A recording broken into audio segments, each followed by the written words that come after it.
오늘 이 아침 우리가 함께 묵상할 말씀은 호세아 5장 8절에서 10절까지의 말씀입니다.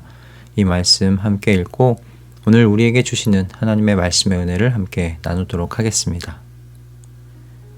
기브아에서 전쟁을 알리는 나팔을 불어라. 라마에서도 비상 나팔을 불어라. 벳 아웬에서도 전쟁이 터졌다고 경보를 알려라. 베냐민아, 적군이 내 뒤를 쫓는다. 에브라임이 벌을 받는 날에는 온 나라가 황무지가 될 것이다. 이스라엘의 모든 지파에게 이미 확정된 일을 내가 선포한다. 유다의 통치자들은 경계선을 범하는 자들이니 내가 그들 위에 나의 분노를 물처럼 쏟아 부을 것이다. 아멘. 어제 저희는 호세아 5장 5절에서 7절의 말씀으로 삶에 대한 충성이 없는 재물의 풍성함으로 하나님을 기쁘시게 할 수 있다는 착각이 얼마나 위험한 것인지를 살펴보았습니다. 정작 떠나시고 없는 성소에 양떼와 소떼를 시끌벅적하게 이끌고 가는 그 안쓰러운 북이스라엘의 영적 상황을 함께 살펴봤었는데요. 이어서 볼 오늘 본문은 그렇게 하나님께서 떠나시고 없는 텅 빈 성소가 아니고요. 칼과 나팔 소리가 가득한 전쟁에 대한 이야기로 전환되는 것을 보게 됩니다.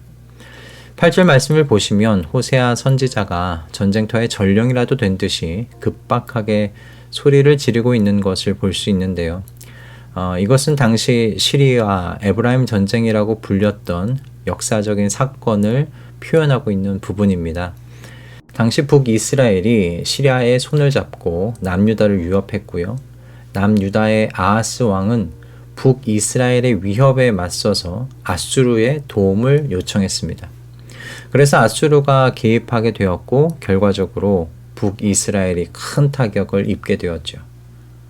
이렇게 아수르에 의해서 타격을 입은 북이스라엘을요, 남유다가 가만 보고 있지 않았습니다.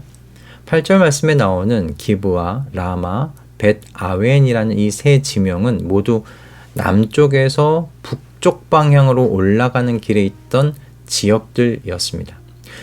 그러니까 이런 지리적 배열이 뜻하는 건 뭐냐면 남유다의 군대가요, 북쪽으로 밀고 올라가고 있다라는 그런 뜻인 거죠. 북으로는 아수르에 의해서, 그리고 남으로는 남유다에 의해서 이 북이스라엘은 큰 타격을 입게 되었습니다.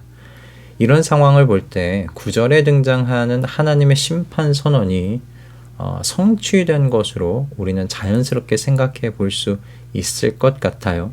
에브라임이 벌을 받는 날에는 온 나라가 황무지가 될 것이다. 이스라엘의 모든 지파에게 이미 확정된 일을 내가 선포한다. 에브라임의 심판은 이처럼 하나님에 의해서 예견된 일이었습니다. 그러니 북이스라엘이 남과 북으로 받고 있는 이런 피해는요, 오늘 본문에서 사실 그리 놀라운 일은 아니죠. 정작 오늘 본문에서 우리가 주목해야 할 말씀은 뭐냐면 10절에 남유다에 대한 하나님의 말씀입니다. 10절의 말씀을 보면 유다의 통치자들은 경계선을 범하는 자들이니 내가 그들 위에 나의 분노를 물처럼 쏟아부을 것이다. 이렇게 되어 있습니다. 여러분, 하나님께서 북이스라엘을 침공한 유다의 통치자들을 경계선을 범하는 자들이라고 선언하세요. 이 경계선을 범한다는 것이 무슨 의미인지 먼저 좀 설명을 드려야 할 것 같은데요. 신명기 19장 14절을 보시면 이미 조상이 그어놓은 당신들 이웃의 경계선을 옮기지 마십시오 라고 되어 있고요.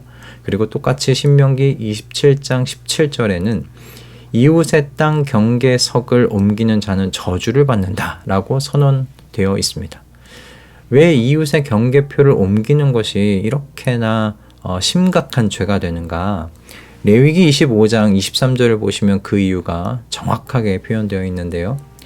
땅을 아주 팔지는 못한다. 땅은 나의 것이다. 너희는 다만 나그네이며 나에게 와서 사는 임시 거주자일 뿐이다. 그렇습니다. 여러분, 이스라엘에서 각 가문이 소유한 땅은요, 단순한 그 개인의 부동산이 아니었던 거예요.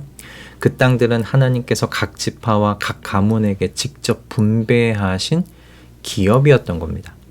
그러니까 땅의 경계표는 곧 하나님의 주권적인 분복의 표시였던 거예요. 여기까지가 내가 너에게 준 분복이다. 여기서부터는 내 이웃에게 준 거야. 이렇게 하나님께서 직접 그어놓으신 선이었던 거죠. 그러니 이 경계표를 옮긴다는 건 단순히 이웃의 땅을 내가 차지한다 정도의 의미가 아니라 하나님이 정해놓으신 질서를 내가 내 손으로 무너뜨린다라는 의미였던 겁니다. 이런 경계선의 의미가 가장 선명하게 드러난 이야기가 열왕기상 21장의 아합과 나봇의 포도원 이야기입니다. 북이스라엘의 아합 왕이 나봇에게 가서 이렇게 이야기를 합니다. 내 포도원이 나의 궁궐 옆에 있으니 그 포도원 나에게 주시오. 내가 당신이 지금 가지고 있는 포도원보다 더 좋은 포도원을 주겠소. 만약에 그게 싫으면 내가 시세보다 더 가격을 치르고 그 땅을 사겠습니다. 얼핏 들으면 매우 합리적인 제안처럼 들립니다. 더 좋은 것을 주겠다고도 하고 시세보다 더 좋은 가격으로 내가 그 땅 사겠다고 이야기하니 세상의 기준으로 보면 나무랄 데 없는 제안입니다. 그런데 나봇이 어떻게 대답했습니까? 여호와께서 금하신 것이오니 내 조상의 기업을 왕에게 줄 수 없습니다. 여러분, 이 한 문장이 경계표 신학의 전부입니다. 나봇에게 여러분 그 포도원은요, 감정가가 붙은 오래된 땅이 아니었던 거예요. 하나님이 나봇의 조상들에게 분배해서 주신 기업이었던 거죠. 그러니까 사고 팔 수 있는 땅이 아니라고 생각했던 겁니다. 그러니까 아무리 왕이 더 좋은 조건을 제시한다고 해도 하나님께서 여기까지 너의 것이야 라고 그어주신 그 경계선을 사람이 옮길 수는 없습니다. 그렇게 고백하고 있는 겁니다. 여러분, 이것이 분복에 대한 나봇의 신앙 고백이었어요. 그런데 아합은 어떻게 행했습니까? 나봇이 거절하니까요, 왕비 이세벨이 나서서 거짓 증인을 세우고 재판이라는 그 합법적인 절차를 밟아 나봇을 죽이고서 포도원을 차지하도록 방관해버렸습니다. 겉으로는 재판이라는 절차를 거쳐서 합법적으로 소유권을 이전받은 것처럼 보이게 하였지만 하나님의 눈에는 자기 탐욕으로 경계표를 옮긴 것이 되었죠. 그래서 아합과 이세벨에게 하나님의 무서운 심판이 선언된 겁니다. 여러분, 바로 오늘 이 본문의 유다가 아합입니다. 에브라임이 쓰러진 틈을 타서 영토를 넓히는 유다의 행위는 당시 세상의 관점으로 볼 때는 전쟁 상황 속에서 너무나 자연스러운 군사적인 행동이었습니다. 하지만 하나님은 그것을 경계표를 옮기는 행위라고 말씀하세요.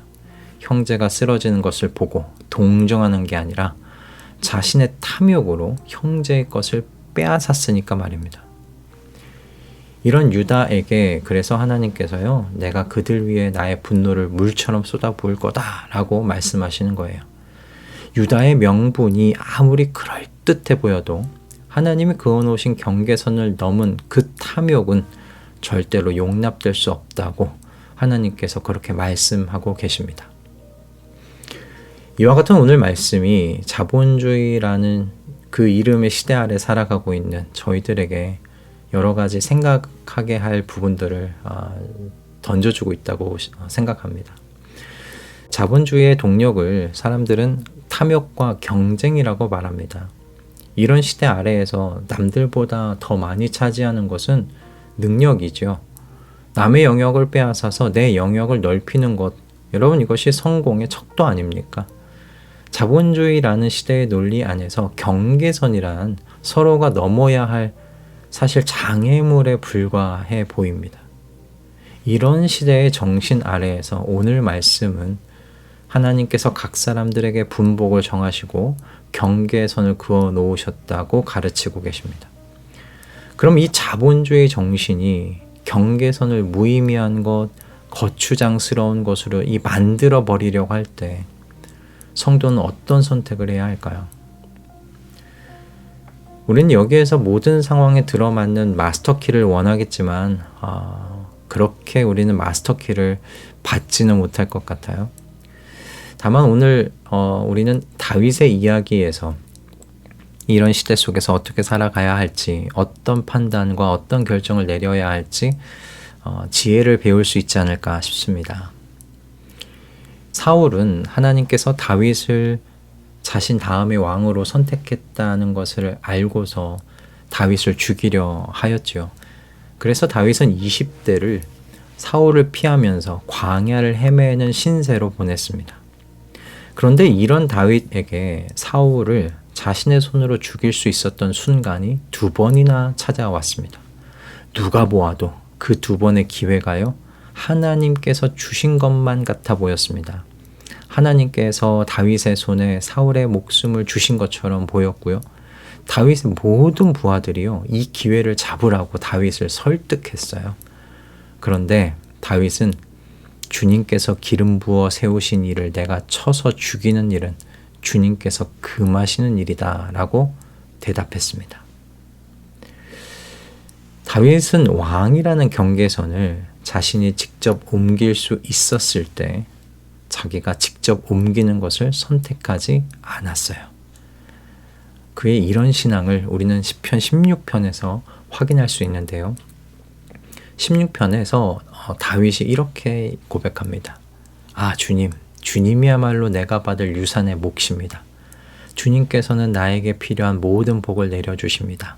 나의 미래는 주님이 책임지십니다. 줄로 재어서 나에게 주신 그 땅은 기름진 곳입니다. 참으로 나는 빛나는 유산을 물려받았습니다.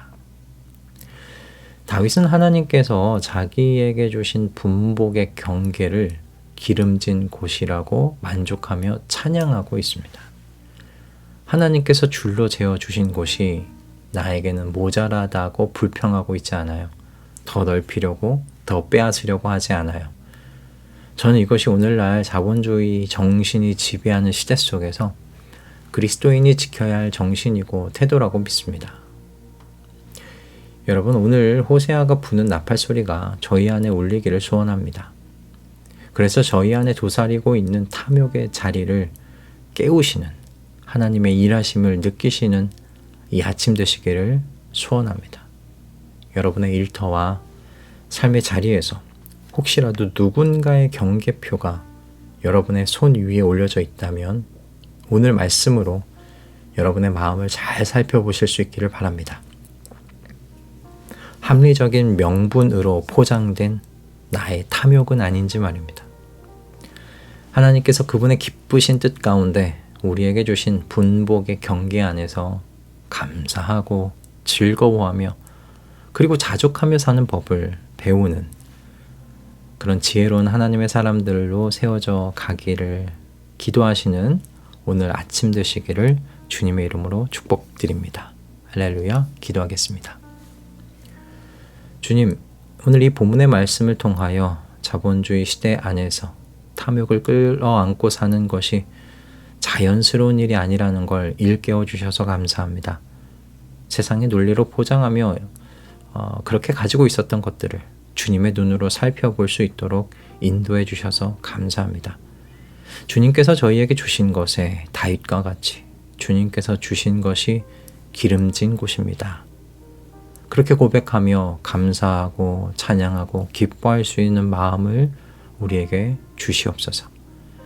그렇게 주님께서 주신 분복에 자족하며 사는 지혜를 주님 안에서 배워가며 하나님께 속한 사람들로 이 세상 속에서 존재할 수 있도록 주님 저희를 깨워주시고 저희 안에 은혜를 베풀어 주시옵소서. 감사하며 우리 주 예수 그리스도의 이름으로 기도드립니다. 아멘.